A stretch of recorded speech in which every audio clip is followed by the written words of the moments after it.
Prezydent wetuje kolejną ustawę energetyczną. Niemcy ponoć już wiedzą, kto wysadził Nord Stream 2. Rosja klęka przed kryzysem paliwowym wywołanym potęgowanym dronopadem Ukrainy. Jest 28 sierpnia 2025 roku, nazywam się Wojciech Jakubik, a to jest codzienny przegląd informacji sektora energetycznego i paliwowego Energy Drink. Zapraszam.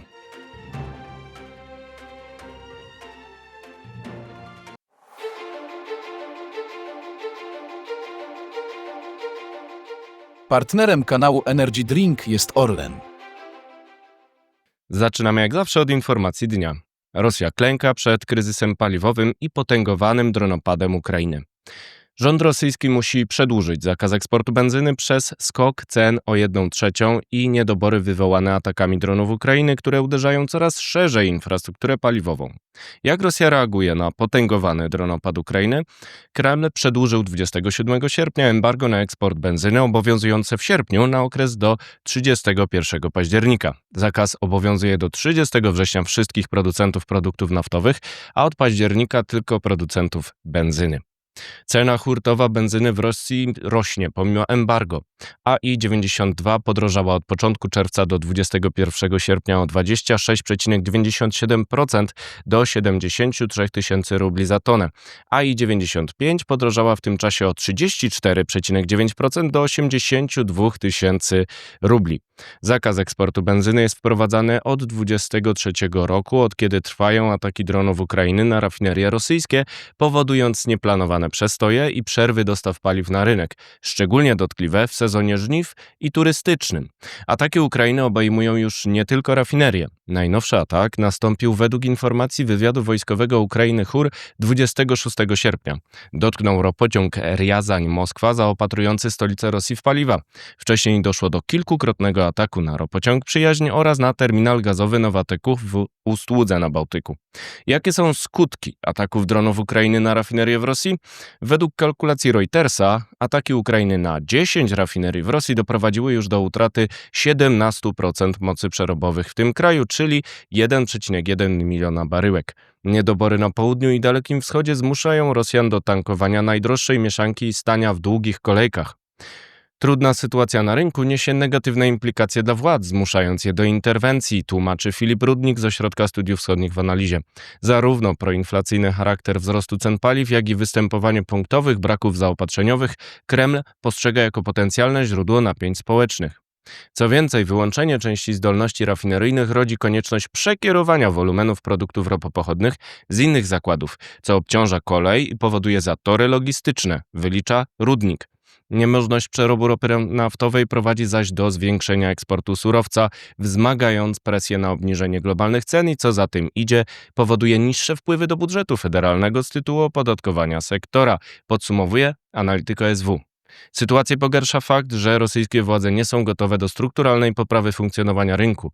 Jego liberalizacja, to znaczy uwolnienie cen detalicznych paliw, poskutkowałaby gwałtownym obciążeniem konsumentów, zaś podniesienie wysokości subsydiów dla producentów w warunkach rosnącego deficytu budżetowego jest problematyczne, ocenia Filip Rudnik. I dalej, Moskwa próbuje niwelować kryzys pomocą z zewnątrz, rozważając zwiększenie importu z Białorusi.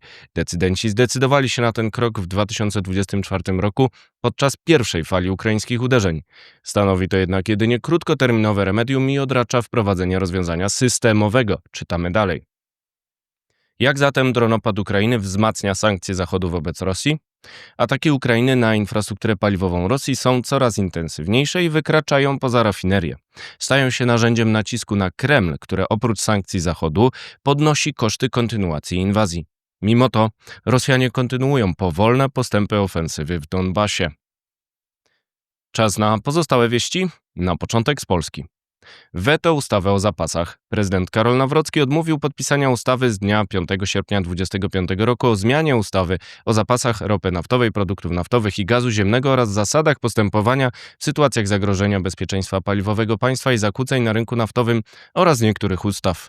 Zdaniem prezydenta obniżka wymogu zapewnienia możliwości dostarczenia całych zapasów utrzymywanych poza Polską z 50 do 40 dni osłabia zdolność reagowania w krótkim horyzoncie i zmniejsza presję na utrzymywanie zapasów w pobliżu kraju. Zniesienie obowiązku rezerwacji przepustowości interkonektorów na poczet zapasów zdaniem prezydenta obniżą koszty części importerów, ale nie podmiotów utrzymujących zapasy w kraju. Jego zdaniem tylko zapasy krajowe dają gwarancję bezpieczeństwa tu i teraz w kryzysach. Ominięcie weta wiatrakowego. Owocem rozmów Rady Gabinetowej z udziałem prezydenta i rządu jest deklaracja, że pierwsza elektrownia jądrowa w Polsce ma ubiegać się o pozwolenie na budowę w 2027 roku. Rząd chce też ominąć weto wiatrakowe, upraszczając procedury oraz ułatwiając repowering, a więcej na blogu. Zmiany w Orlenie.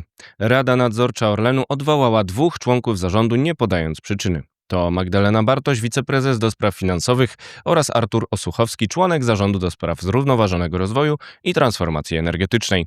Orlen przedstawił w ostatnim czasie informacje o analizie perspektyw gdańskiej energii z aktywami elektroenergetycznymi ważnymi w strategii Orlenu. W grę wchodzi wzrost udziałów albo ich zbycie. Kara w mocy.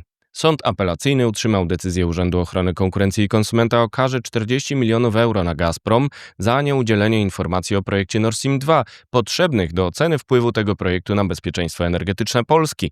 Spółka Gazpromu Nord Stream 2 AG jest obecnie objęta sankcjami Unii Europejskiej za inwazję Rosji na Ukrainie. Teraz wieści z Europy. Niemcy już wiedzą? Według Die Zeit prokuratura w Niemczech zna już wszystkich sprawców sabotażu Nord Stream 1 i 2. Wśród nich jest Ukrainiec zatrzymany ostatnio we Włoszech.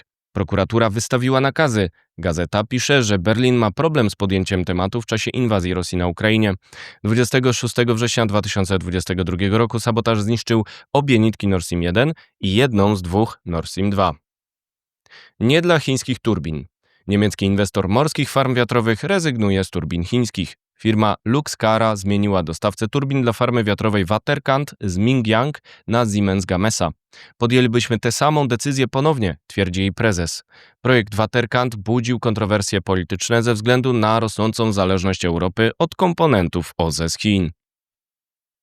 Włochy wrócą do atomu. Rząd w Rzymie chce przekazać do parlamentu propozycję ustawy o rozwoju energetyki jądrowej. Planuje powrót do atomu do 2027 roku. To kolejny kraj na świecie, który przeprasza się z reaktorami ze względu na bezpieczeństwo energetyczne i cel neutralności klimatycznej do 2050 roku, który według Komisji Europejskiej trudno zrealizować bez atomu. Fala OZE na wstrzymaniu. Według raportu E3G, Ember i IEEFA w Unii Europejskiej na przyłączenie czeka 1700 gigawatów energetyki odnawialnej. To ponad 3-krotnie więcej niż jest potrzebne do osiągnięcia celów klimatycznych Unii. Większość tych projektów nie może uzyskać przyłączenia ze względu na bariery techniczne systemu elektroenergetycznego. Jeszcze wieści ze świata. Europa uderzy w partnerów Rosji. Według Bloomberga 19 pakiet sankcji Unii Europejskiej wobec Rosji może uwzględniać uderzenie w kraje trzecie wspierające Kreml przy inwazji na Ukrainie. Mogą wprowadzić zakaz eksportu określonych towarów do takich krajów. Plan ma zostać przedstawiony we wrześniu. Precedensem było objęcie sankcjami rafinerii Wadinar w Indiach za odbiór rosyjskiej ropy. Sankcje na Iran. Teheran nie doszedł do porozumienia o powrocie do współpracy z Międzynarodową Agencją Energii Atomowej przy programie jądrowym. Francja, Niemcy i Wielka Brytania zapowiadają sankcje ONZ, ale liczą na porozumienie pozwalające je odroczyć w ciągu 30 dni. Pożary klimatyczne. Według danych Eurostat w tym roku pożary lasów strawiły ponad 1 milion hektarów ziemi w Unii Europejskiej, co stanowi najwyższy wynik od czasu rozpoczęcia oficjalnych pomiarów w 2006 roku. Według danych przeanalizowanych przez agencję Reuters pożary strawiły łącznie 1 028 000 hektarów w Unii Europejskiej. To obszar większy niż Cypr. To wszystko w materiałach przygotowanych dzisiaj, następne oczywiście już jutro, więc zapraszam Państwa serdecznie. Do zobaczenia. Do usłyszenia.